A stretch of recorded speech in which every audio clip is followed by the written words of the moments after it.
Ever loved someone but stopped liking them? Stay tuned as we uncover the importance of both love and liking in a healthy relationship. This could change how you view your own connections.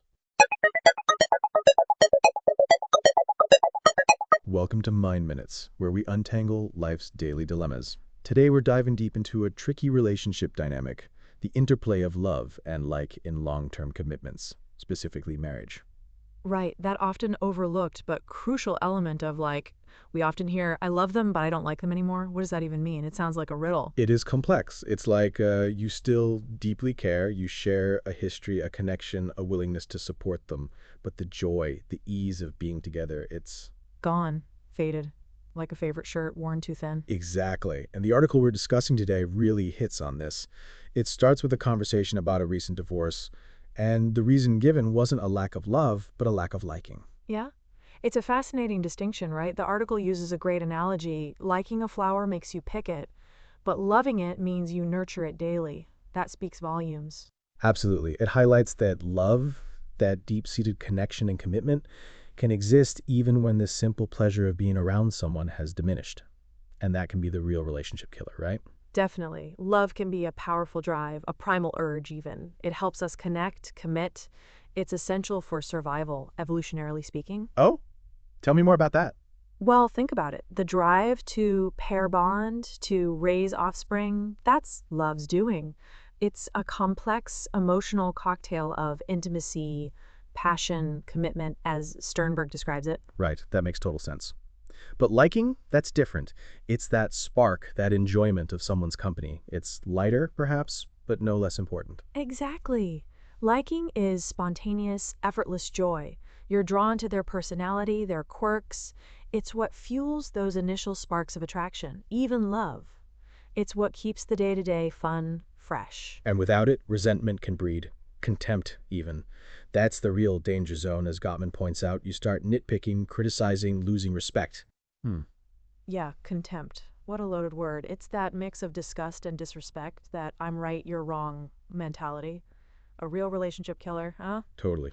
The article argues that liking sets the upper limit of marital happiness, while love sets the lower limit. Powerful stuff. It is. And it goes on to explore why we might stop liking someone we love. Maybe they've changed, lost those qualities we were initially drawn to. Or maybe we've changed. Our priorities shift. What we value in a partner evolves. What once felt exciting might now feel lacking. Yeah?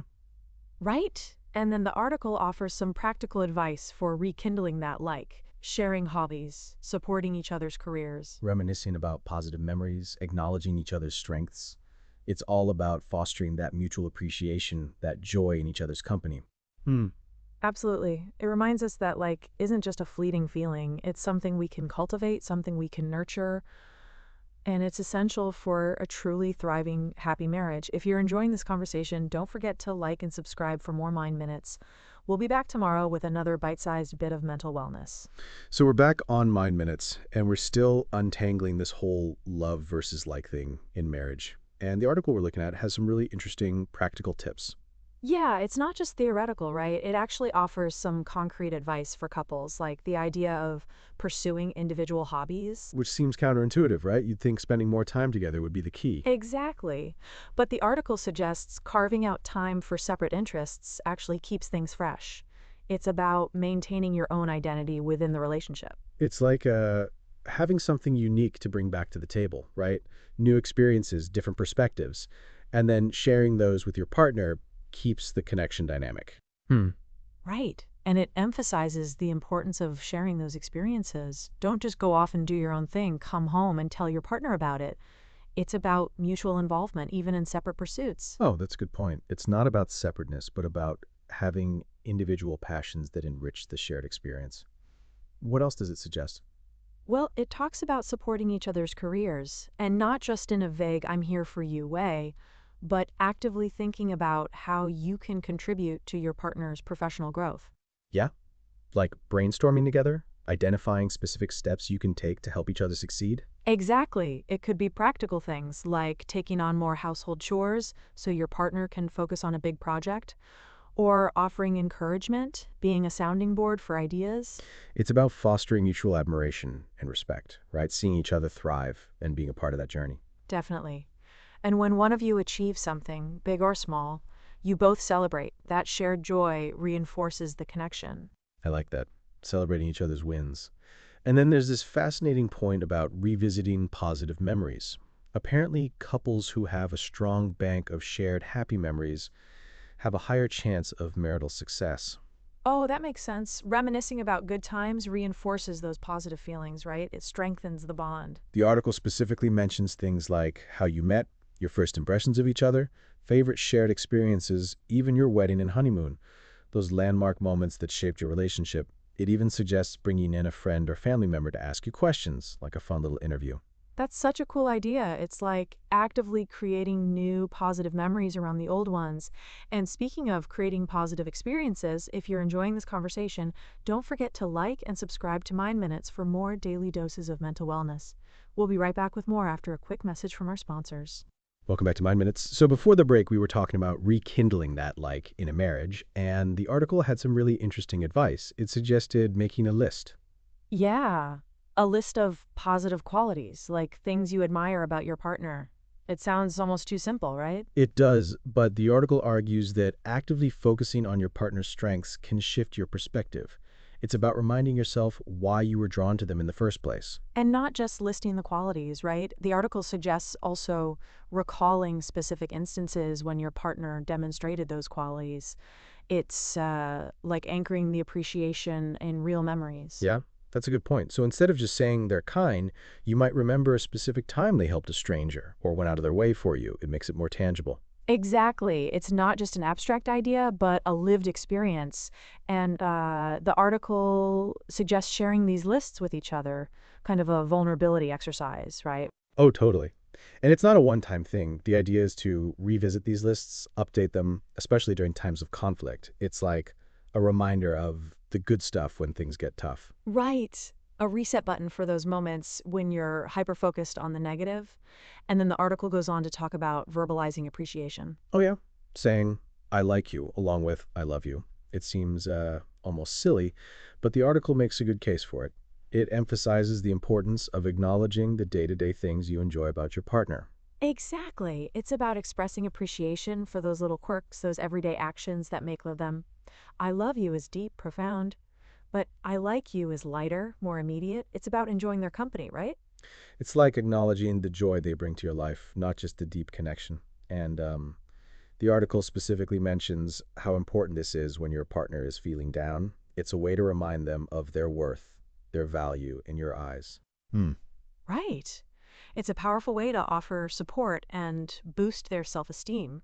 And the article argues that this practice of expressing, can actually change your perspective too. It's like training yourself to see the good.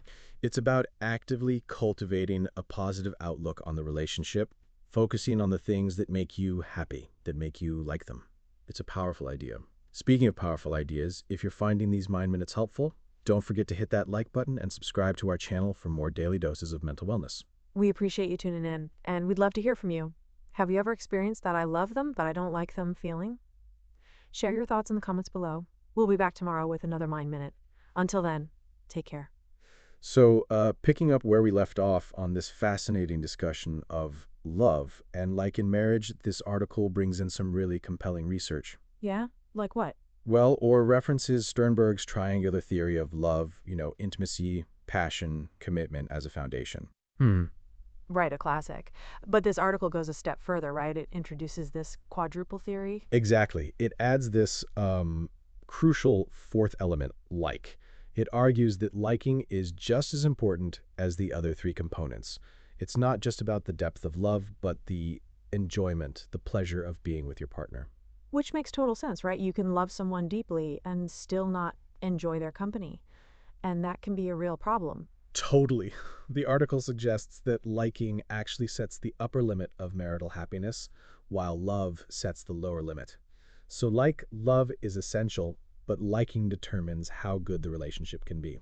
Oh, that's interesting. So, a strong foundation of love can prevent the relationship from completely falling apart, but liking is what makes it truly thrive. Precisely. And it cites Gottman's work on contempt, that dangerous mix of disgust and disrespect, as evidence of what happens when liking fades. Contempt can erode even the strongest love, right? Hmm. Absolutely. It's like poison in the relationship. And this article also mentions some research on long-lasting marriages, right? Yeah.